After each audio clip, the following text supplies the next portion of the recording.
शर्मा हमारे साथ जुड़ गए, उनके साथ बात करते हैं। दिनेश, अगर सीधे तौर पर देखा जाए हेमाराम चौधरी के इस्तीफे को, तो ये साफ पता चल रहा है कि इस समय प्रदेश की पार्टी में सब कुछ ठीक ठाक नहीं चल रहा है। लंबे समय से नाराज थे, अब इस्तीफा दे दिया। क्या कुछ ऐसी वजह हैं जो इस समय निकलकर सामने आ रही हैं? दिनेश।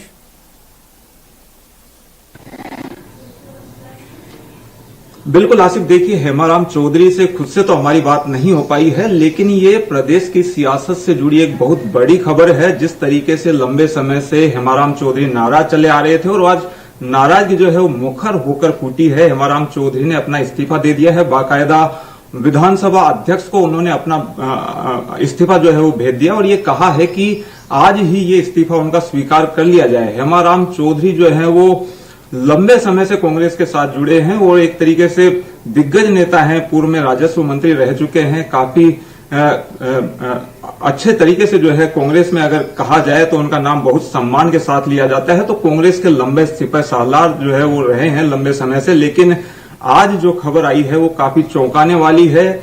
ऐसी उम्मीद नहीं की जा रही थी हेमाराम चौधरी की इस तरीके से इस्तीफा देने तक की नौबत उनकी आ जाएगी। हेमाराम चौधरी की अगर बात की जाए तो वो लंबे समय से पार्टी से नाराज चल रहे थे। सियासी संकट जब खड़ा हुआ था प्रदेश में, तब वो सचिन पायलट खेमे के साथ में थे और उसके बाद से लगातार कई बार जो है वो मुखर होकर वो अपनी आवाज उठाते रहे हैं। सार्वजनिक तौर पर उन्होंने कहा कई बार कि सरकार में जो है उनके कामकाज नहीं हो रहे हैं और पिछले दिनों जब विधानसभा सत्र चला था उसमें भी हेमाराम चौधरी ने ये बात साफ तौर से कही थी, आरोप लगाए थे बाकायदा राज्य सरकार पर कि वो क्योंकि दूसरे खेमे में थे इसलिए उन्हें सजा दी जा रही है, उनके क्षेत्र में काम अटके पड़े हैं, उनसे पूछकर जो है उनके क्षेत्र में अधिकारियों की ट्रांसफर पोस्टिंग नहीं होती, बाकायदा जो है उन्हें हटा दिया जाता है, जब चाहे जब हटा दिया जाता है, जब चाहे जब लगा दिया जाता है।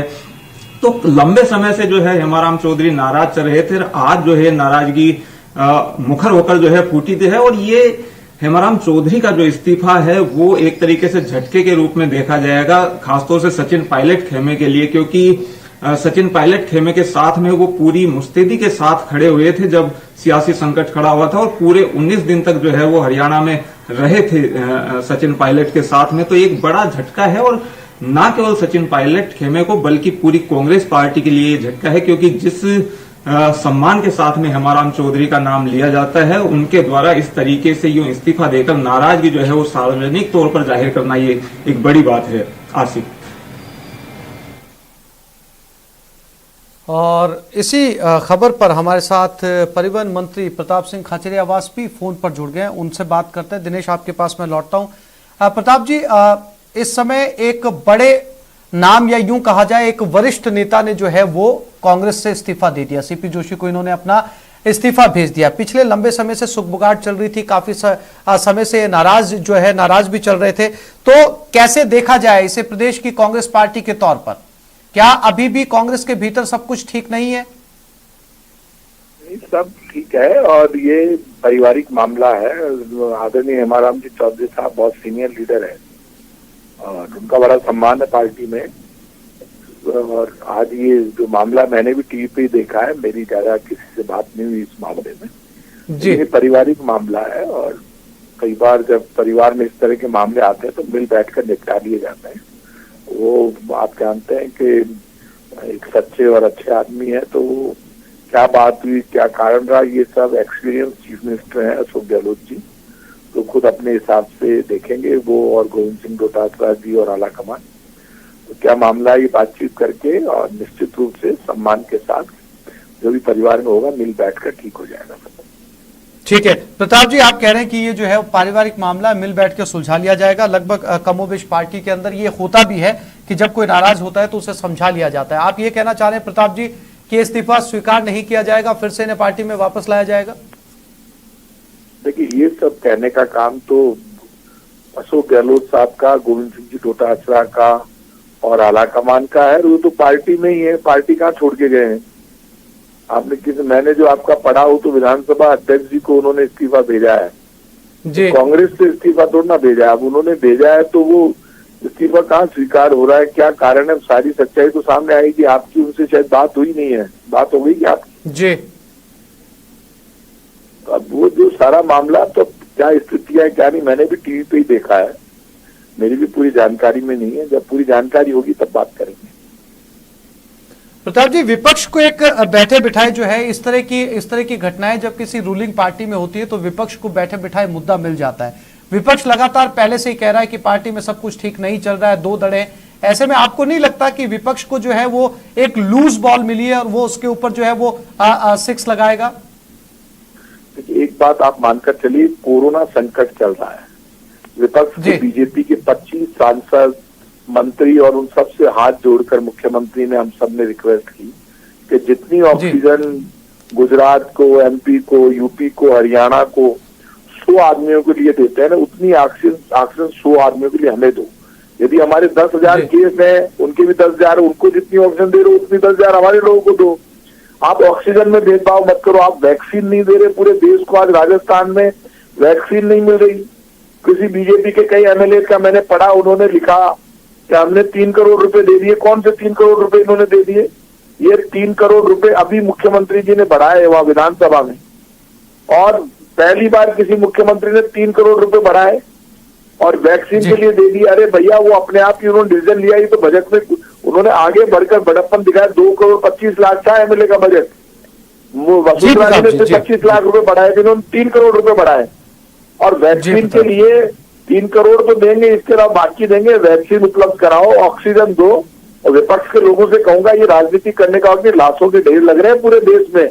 विपक्ष को, बीजेपी को तो एक काम करना चाहिए, राजस्थान की स्थिति की ऑक्सीजन दिलानी चाहिए, वैक्सीन उपलब्ध करानी चाहिए, और देश में केंद्र सरकार को समझाना चाहिए कि रोज पेट्रोल डीजल की रेट बढ़ा रहे हैं, उस रेट से जो माल आ रहा है उसको फ्री वैक्सीनेशन में काम में ले। जी प्रताप जी, बहुत शुक्रिया हमारे साथ जुड़ने के लिए, बातचीत करने के लिए। दिनेश हमारे साथ लगातार बने हुए। दिनेश, अभी हमारे साथ एक वरिष्ठ कद के नेता फोनों पर जुड़े थे, प्रताप सिंह खाचरियावास, परिवहन मंत्री भी हैं प्रदेश के। उनका साफ तौर पर कहना है कि उन्हें इस बात की जानकारी नहीं है। उन्होंने खुद इस पूरे मामले की जो जानकारी है वो टीवी से ली है। और किसी भी बड़ी पार्टी के अंदर, चाहे वो पक्ष हो या विपक्ष हो, इस तरह की चीजें होती रहती है, नाराजगी होती है, नेताओं को मनाया भी जाता है, वापस लाया भी जाता है, तो ये कोई बड़ा मसला नहीं है।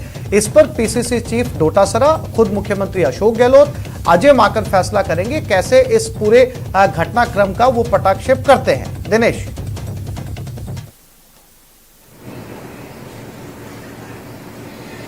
बिल्कुल आसिफ, देखिए, जहां तक इस्तीफे की बात है तो ये बात लगभग तय हो चुकी है, क्योंकि अब जो है वो लेटर सामने आ चुका है उनका, जो उन्होंने लिखा है विधानसभा अध्यक्ष को। तो इसमें कोई संशय नहीं रह जाता है कि उन्होंने इस्तीफा दिया है या नहीं दिया है। उन्होंने अपना इस्तीफा भेज दिया है, अब स्वीकार करना है विधानसभा अध्यक्ष को।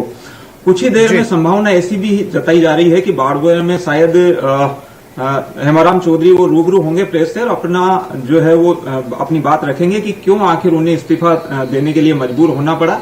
जहां तक समझाइश की बात है तो जाहिर तौर पर जो है अब मान मनोबल के दौर चलेंगे।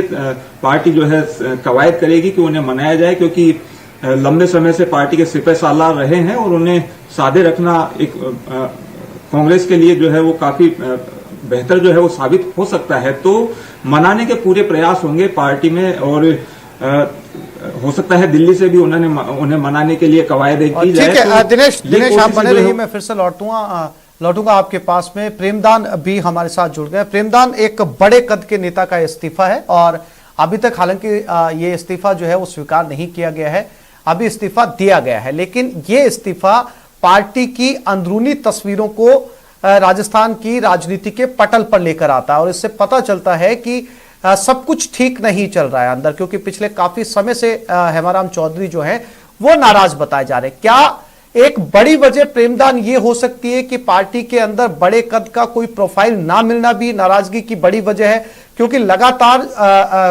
जो बसपा से आए विधायक है वो भी और पार्टी के कुछ वरिष्ठ विधायक अपने लिए मांग कर रहे हैं कि उनको कोई बड़ा पोर्टफोलियो दिया जाए। देखिए, सबसे बड़ी बात ये थी कि हेमाराम चौधरी जिस कद के नेता रहे हैं इस पूरे प्रदेश के अंदर और पश्चिमी राजस्थान के, उसके साथ में इनका नाम तय माना जा रहा था कि ये मंत्रिमंडल में इनको शामिल किया जाएगा, लेकिन एन वक्त पे इनका नाम काटा गया। उसके बाद में हरीश चौधरी को लिया। उसी समय से, हालांकि इनका चुनाव लड़ने का मन नहीं था, तब उनको प्रेशर करवा के इनसे चुनाव लड़ाया गया। उसके बाद में उनको पिछला चुनाव भी लड़ाया गया, तब भी इन्होंने मना किया था।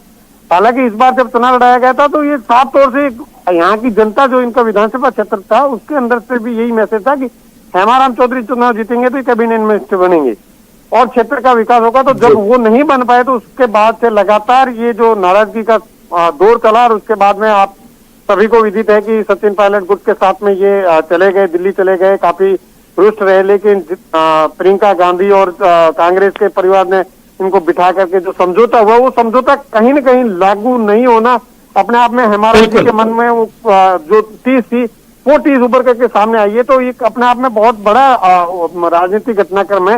हालांकि हेमाराम जी के घर पर है, हेमाराम जी से बात करने की कोशिश की है, उनका साफ तौर से कहना है कि जब तक कि इस्तीफा स्वीकार नहीं होता है तब तक वो कुछ भी बोलने की स्थिति में नहीं है। वो शाम को जैसे इस्तीफा स्वीकार होगा या विधानसभा अध्यक्ष का क्या इसके ऊपर प्रतिक्रिया आएगी उसके बाद में वो कुछ बात कहेंगे। लेकिन साफ तौर से ये अंदरूनी जो चीजें हैं वो साफ तौर से है कि पार्टी की कहीं न कहीं नाराजगी का एक असर है कि हेमाराम चौधरी जैसे कांग्रेसी नेता ने इस्तीफा दिया। समय पर भी सवाल खड़ा होता है। ये जो समय है, चूंकि हर कोई जानता है राजस्थान के अंदर कि जब पार्टी के अंदर इस तरीके का बंटवारा हुआ था, 2 धड़े हुए थे, एक धड़ा जाकर दिल्ली की तरफ बैठ गया था और बड़ी मुश्किल से उस पूरे घटनाक्रम को जो है वो पटाक्षेप किया गया था और सारे फिर से एक हुए थे। लेकिन उसके बाद में सारी चीजें पटरी पर फिर से लौट आई थी और लगातार यही कहा जा रहा था कि पार्टी में सब कुछ ठीक ठाक चल रहा है। हालांकि बीच बीच में रीशफलिंग की बात जरूर उठ रही थी।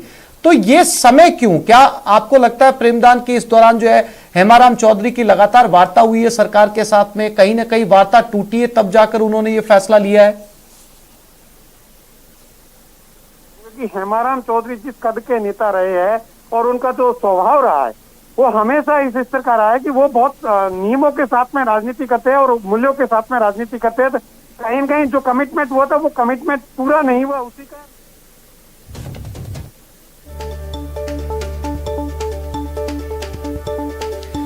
जी प्रेम, दिनेश, आप दोनों साथियों का बहुत शुक्रिया इस मामले पर तमाम जानकारी देने के लिए। अब देखना यह है कि इस्तीफा मंजूर होता है या नहीं, क्योंकि हेमाराम चौधरी ने साफ तौर पर कहा है कि इस्तीफे की मंजूरी के बाद ही वो अपनी प्रतिक्रिया देंगे।